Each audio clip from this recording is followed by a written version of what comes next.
l'avancée de la technologie est en train de changer, comment je peux dire ça, le métier de l'enseignant en quelque sorte. Ouais.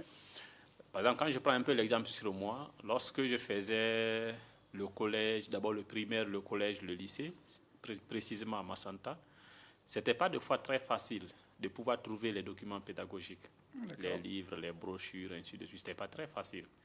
Donc, le seul endroit où on pouvait avoir accès à ces savoirs-là, c'était peut-être à l'école.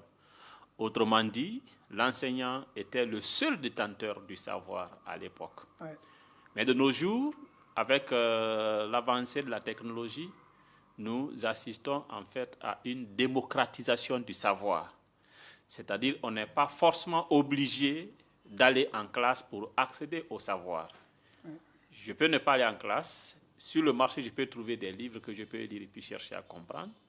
Sur Internet, je peux trouver vraiment n'importe quel support que j'ai besoin. Je peux trouver n'importe quel professeur que j'ai besoin sur Internet et qui peut me donner des cours.